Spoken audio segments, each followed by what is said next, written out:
오늘 말씀을 가지고 사람으로 하는 것이 아니라 사람은 할 수 없지만 하나님으로 다 하실 수 있느니라. 할렐루야. 우리 신앙은 뭐예요? 하나님을 대상으로 하는 신앙 아니에요. 그러니까 그 과정 속에서 우리의 시선과 우리의 관심이 세상과 사람과 우리 세상적인 가치에 있다면 그 시선을 뺏긴 거죠. 누구에게서? 하나님에게서 오늘 세상으로 관심을 내려앉지 말아라 하는 교훈이 이 앞뒤 본문에는 써 있습니다. 이 내용의 전반부는 뭐냐 그러면 그것은 부자 청년이 예수님을 만나는 과정 속에 있었던 것이죠. 부자 청년. 그 부자 청년의 그 본심은 뭐였냐면은 그가 나타나는 외형적 본심은 뭐였냐면 정말로 자기도 열심을 다해서 하나님의 은혜와 하나님의 그 주님의 제자로서의 삶을 살고 싶었던 거예요. 네, 그 마음이 배어 있습니다. 그러나 그의 그 소망과 바람이 자기의 가지고 있는 그와 같은 생각 속에서 자기가 소유하고 있는 물질에 더 많은 비중을 가지게 되자 주님의 제자가 되는 그 길을 상실돼 버리고 맙니다. 그래서 이제 여기서부터 제자들이 가만히 보니까 저 친구는 정말로 종교적으로 신앙적으로 최선을 다하고 있습니다. 율법을 얼마나 잘 지킵니까? 저 사람은 우리가 봐도 따박따박 예배 참석 잘하고 11조 잘하고 또 율법을 지키려고 율법의 규례와 법도를 열심히 지켜가는 신실한 청년 아닙니까? 그런데 주님은 그것을 보신 게 아니라 그 사람의 본질 속에 오늘 위치되어 있는 그 사람이 정말로 그 청년이 자기가 가장 오늘 귀하게 여기는 것이 무언가가 탄로나 버렸어요. 주님의 제자가 되고 영생을 얻으려면 우선순위가 바로 예수 그리스도가 되어야 되고 하나님이 되어야 하는데 이 청년은 실상은 오늘 보니까 예수를 너무 잘 믿어서 하나님이 중심이고 예수 그리스도가 그의 모든 삶의 주인이라는 것을 생각하는 줄 알았더니 아니더라는 거예요. 그걸 주님이 오늘 관찰해 내시고 투시해 내시는 거예요. 그러니까 다른 질문을 하지 않으시고 너 왜 11조를 왜 그렇게 조금 했느냐?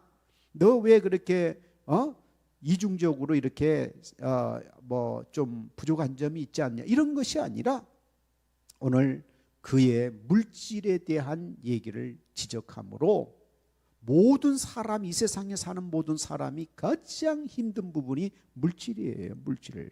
옛날이나 지금이나. 왜냐하면 물질로 먹고 살고 물질이 그 영향력 속에서 살아가고 있기 때문에 그래요. 육신을 입었기 때문에. 육신이 아니라 영이라면은 입을 필요도 없고 먹을 필요도 없고 아무런 물질하고는 상관이 없이 살아갈 텐데 영적 존재이지만 육체를 가지고 있더라. 그러니까 이 물질 없이는 육체는 한순간도 살 수가 없습니다. 그런데 이제 주님이 보실 때는 이 부자 청년의 고칠 것을 말하는 거죠. 야, 너는 물질을 생각하니까 안 돼, 이것이 아니라 그걸 가서 네가 그걸 다 정리해서 가난한 사람에 나눠주고 네가 정말 내 제자가 되려고 하면 따라와라, 이 얘기를 했단 말이에요. 그랬더니 이 부자 청년이 한참 동안 얼굴이 안색이 창백해지면서 안절부절 이래야 될지 저래야 될지 우물쭈물하기 시작. 이 신앙은요, 우물쭈물하다가는 하나님의 뜻을 순종을 많이 못해요. 저도 옛날에 하나님 앞에 뭔가를 이 강단에서 목사님들이 뭔가를 결단하는 시간을 주셨는데 내 마음속에서 막 왔다 갔다 할 때는 결국에 그 순종의 자리에 함께하지 못하더라고요. 우물쭈물할 때는 이건 분명히 불순종이 와. 이 친구도 우물쭈물. 근데 하루가 더 지나면은 그거는 완전히 딴 생각으로 바뀌어 버립니다. 순종은 언제 하느냐? 따끈따끈했을 때. 바로 하나님의 계시가 바로 우리에게 따끈하게 바로 전달되는 그날 밤, 아브라함이 독자 이삭을 바치라고 하는 계시가 임하는 그날 밤 새벽에 오늘 아브라함은 그 모리아산 근처에 제단을 쌓기 위해서 준비물들을 준비해서 조용히 가족들이 깨기 전에 이삭을 깨우고 종들과 함께 떠나는 것. 따끈따끈했을 때 순종해야 역사가 일어납니다. 여러분들도 이 자리에는 다 헌신된 분들이에요. 삶 속에, 신앙, 교회 안에서, 가정 속에서 헌신된 분들이에요. 어떤 일을 할 때 이럴까 저럴까가 아니라 하나님 주신 감동이 확실하고 분명하면 바로 순종하고 그 결단이 식어지기 전에 순종을 하셨어요. 그래서 그 지난날의 수많은 헌신들이 그래서 이루어졌습니다.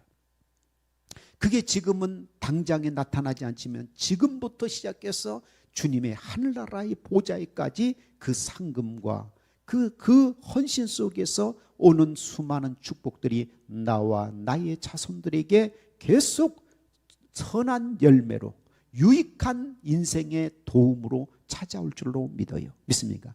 심는 것은 30배, 60배, 100배가 오늘 맺어진다는 뜻이에요. 할렐루야.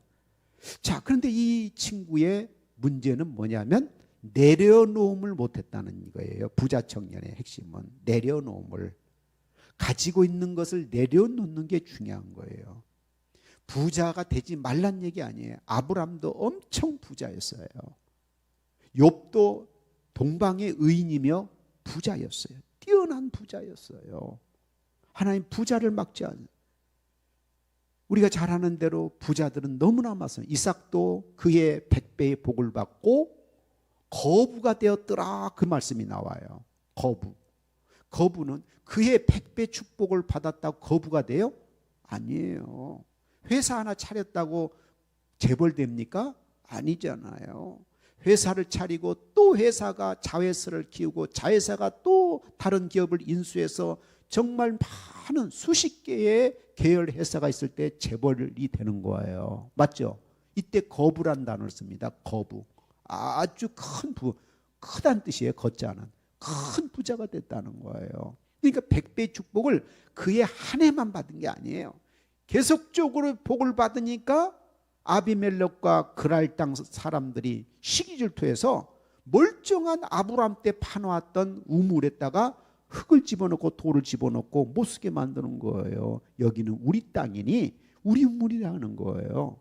거기서부터 시기질투가 가서 3번씩이나 오늘 그 우물을 파면 또 흙을 하고 방해하고 와서 종들을 괴롭히고, 이것을 하면서 하나님이 뭐 하시냐?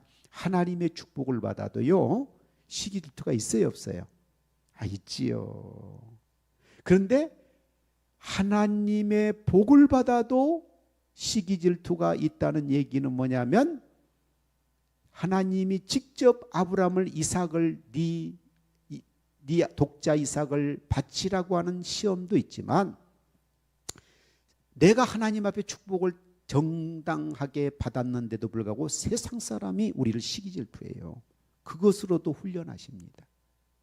하나님이 시켜서가 아니라 세상 사람들은 시기 때문에 그런 거고, 그것을 이길 수 있도록 하나님이 응원하고 계세요. 이미 너에게는 축복도 주었다. 그러니 네가 어떻게든 하나님의 선한 모습으로 저들을 이겨라는 거야. 의의 싸움을 이겨라는 거예요. 박해와 그리고 수많은 우리의 신앙에는 도전이 있어요. 맞습니까? 이 도전이 있을 때 하나님이 도울 힘이 없어서 못 도와주신 게 아니에요. 나는 너에게 충분히 감당할 시험 위에는 허락지 않는다는 것을 주님 말씀하셨기 때문에 오늘 우리가 이길 수 있는 그 모든 조건을 갖췄기 때문에 허락하신 거예요. 사실은 뭐만 이루면 우리 속에서 내려놓음만 있으면 승리할 수 있게끔 해놓으셨어요. 그러니까 이제 사실 기독교의 핵심 요소 중에 하나는 믿는 거거든요. 믿는 것, 믿음. 오늘 우리 오전에 했던 소그룹에서 뭐예요? 다 한마디가 뭐예요? 여러분 깜짝 놀랐죠? 주관적으로 나는 주님이 양심을 찔리게 하고 주관적으로 나는 주님이 나를 인도한 것 같고 기도했더니 그 기도가 확신이 오고 이것이 나 안에 예수님 있습니다 했더니 그건 주관적입니다 그랬어요. 충격받으셨죠? 그것은 바뀔 수 있다는 거예요. 주관은. 왜? 내가 은혜가 떨어지고 내가 생각이 바뀌고 내 믿음이 올라가든 내려가면 또 바뀌어요. 그런 경험들은. 그리고 내가 예수는 믿고 있지만 심한 영적 정체에 빠져 있으면, 침체에 빠져 있으면 그런 느낌이 하나도 나에게 와닿지 않아요. 사라져 버려요. 그 주관이라는 게 그 당시마다 원동력이에요. 무슨 하나님의 뜻을 순종하고 하나님의 일을 하는데 원동력은 됐지만 원리는 아니에요. 원리는 뭐냐면 말씀이 원리예요. 아멘. 그 말씀의 원리를 붙잡는 게 객관이에요. 객관적인 신앙이 있어야 흔들리지 않아. 객관은 내 자신의 주관이 아닌 객관은 진리라 이 말이에요. 누구든지 인정하는 거예요. 누구든지 인정하는 걸 말해요. 그러니까 하나님도 인정하고 성도도 인정하는 거예요. 하다못해 마귀도 그것이 진리라는 걸 인정해요. 그러니까 우리 자신들이 뭘 가지고 있으냐면 주관도 가지고 있어야 되지만 객관을 우리의 핵심으로 잡아야 돼요. 아멘. 근데 너무 쉬운 거야. 기록돼 있어. 아멘. 기록돼 있는 그 구절을 나는 이 구절이 있기 때문에 이 구절을 믿기 때문에 나는 구원의 확신이 있다. 이게 정답이에요. 믿습니까? 그렇잖아요. 그러니까 신앙이 이제 이렇게 성장하고 발전하는데 이게 디딤돌이에요, 여러분들이. 옛날에는 성령 받아가지고 막 방언해가지고 불 받았고 예언해가지고 하나님 너를 사랑하신다 그러고 응답이 오고 막 하나님 살아계셔 난 구원 받았습니다. 너는 내 자녀 내 딸이고 앞으로 내가 너를 통하여서 하나님의 귀한 은혜와 축복으로 천국까지 네가 들어올 때까지 너와 함께하리라. 음성이에요. 이거는 주관이에요. 나쁘다는 뜻이 아니라 굉장히 좋은 주관이에요. 근데 이게 흔들린단 말이에요. 흔들려. 세월이 가면서 필요한 것이지만. 그래서 옛날에도 간증하러 천국 갔다 왔다는 간증하는 사람들이 제가 신앙생활 50년 동안 넘도록 하는 동안에 수없이 들었어요. 그 간증 듣고 그 산에 올라가 다니고 그랬어요. 기도하러 다니고. 근데 그 사람들이 지금 보면은 싹 다 죽어버렸어요. 사람이 죽었다는 뜻이 아니라 그런 간증의 메시지가 한 20년 전부터 다 사라져버렸어요. 그러니까 이제 중요한 거는 말씀은 성경 말씀을 우리가 붙잡는 그 순간에 우리는 그 말씀이 마음에 믿어지면은 나는 그 말씀에 있는 대로 네가 지은 죄를 과거에 지은 죄를 다 속량하였고 네가 믿는 그대로 내가 너를 구원하였도다. 할렐루야. 로마서 3장 24절. 아멘. 그걸 믿어야 되는 거야. 그 말씀을. 그러니까 너무 쉽고도 너무나 객관성이 있고 신천지가 와가지고 당신이 구원받은 증거를 한번 대봐라. 대부분 못 되니까 그걸 약점으로 오는 거야. 구원받으려면 그렇게 하면 안 돼. 신천지 하는 말. 예수 믿는 사람을 그렇게 넘어뜨리는 거예요. 이 신앙이 확실하지 않는 사람들. 그렇게 하는 거 아니야. 심리적으로 그들을 이끌고 가면서 14만 4천 12지파에 들어와야 된다는 거예요. 성경에 그런 구절이 어디 있어요. 14만 4천도 있고 12지파도 있지만 그 잘못된 해석이 진짜인 줄 알고 거기서 평안함을 얻고 기쁨을 얻어서 막 기뻤대요. 어떤 집사님인데 지금 그분이 거기 몰래 가족 몰래 거기를 한 2, 3년 쫓아다녔는데 첫 해는 너무나 감격이 오고 기뻤다는 거예요. 교회를 10년씩 20년씩 다니는 사람이 심리전으로 인도하는 심리전. 영적인 것도 아니에요. 거짓을 해가지고 짜서. 저들 예언 무지하게 많이 활용합니다. 근데 예언 아닙니다. 저 사람을 벌써 알아갖고 정보를 다 수집하고 난 다음에 그 사람에게 모른 척 다가가갖고 거짓말을 하는 거예요. 그건 한 단편이고, 중요한 거는 오늘 이 부자 청년이 내려놔야 될 것을 내려놓고, 예수님 말씀하신 내려놓은 것을 내려놓고 예수님을 따르라는 거예요. 이게 진짜로 신앙생활의 핵심이라는 거예요. 따른다는 건 뭐예요? 주님을 따르는 제자가 된다는 거죠. 자, 그 말씀이 있는데, 그러니까 옆에서 가만히 쳐다보던 12 제자들이 불안해지기 시작하는 거예요. 우린 부자도 아니었고, 그런데 가만히 생각해 보니까 우리는 어떻게 되겠습니까? 그 얘기를 하는 거예요. 우리는 그러면은 이거 제대로 이거 뭐 되겠습니까? 부자가 낙타가 바늘길을 통과하는 것 같이 그렇게 어렵다는데, 그럼 우리는 구원받을 수 있을까요? 그러면서 자기들이 뒤돌아보니까 내려놓고 쫓아온 곳이 있더라고요. 집도 내려놨어, 배도 그물도 내려놨어, 부모 형제 다 떠나서, 그래가지고 주님을 쫓아다녔다는 말이에요. 쫓아다녔으니까 그러면 우리는 어떻게 됩니까? 불안해가지고. 아직 이 사람들 성령이 충만한 성령 강림이 아직 안 된 때고 제자로서 쫓아다닐 때예요. 그래서 오늘 말씀 보시면은 그거 사람이 하는 거 아니다, 하나님이 하시는 거다. 그 26절에 나온 거예요. 하나님이 알아서 하실 것이다. 그러면서 보면은 또 우리 주님이 28절에 이런 얘기를 합니다. 예, 자 27절에 보시면 연결이 되는 구절이 27절인데, 이에 시작. 이에 베드로가 대답하여 이르되 보소서 우리가 모든 것을 버리고 주를 따랐습니다. 그렇게 됐어요. 모든 걸 버려. 그러니까 기독교는요, 갖는 게 아니고 버릴 때 영적인 것이 우리에게 채워져요. 모든 걸 버렸다 그랬어요. 우리의 버릴 때 은혜가 와요. 이게 굉장한 핵심 요소입니다. 버리는 것이 중요해요. 죄도 버리고 우리가 가지고 있는 그 마음의 모든 그런 허황된 것을 버릴 때 하나님이 우리에게 주실 수 있는 최고를 주실 수가 있어요. 그 빈자리에다. 그래서 너희 그릇을 깨끗이 하라는 거예요. 그 뜻은 뭐예요? 그 안에 은혜와 하나님의 신령한 것을 부으시려고, 아멘, 부어주시려고. 근데 우리는 뭐예요? 새로운 걸 우리가 알고 있는 좋은 것을 막 세상 것을 채워가지고 하나님 앞에 쓰임 받으려고 해요. 우리가 필요한 게 많잖아요. 시대가 바뀌었는데. 그러니까 우리가 주님의 제자 되려면 이것도 해야 되고 이것도 저것도 막 해가지고 주님을 잘 섬기면 되지 않을까요? 물론 그 중에는 쓰임받는 사람도 있지만 하나님 그걸 보시지 않아요. 대부분 이 세상에 이 영적 세계의 교계에 큰 일을 한, 세계적으로 큰 일을 한 미국이나 유럽의 또 아시아의 위대한 그런 영적 지도자들은, 하나님의 종들은 최고의 학교를 나오지 않았다는 게 공통점이에요. 하버드나 예일이나 이런 데를 나오질 않았어요. 그냥 중간 정도의 신학대학이나 대학원을 나온 사람들이에요. 중간 정도.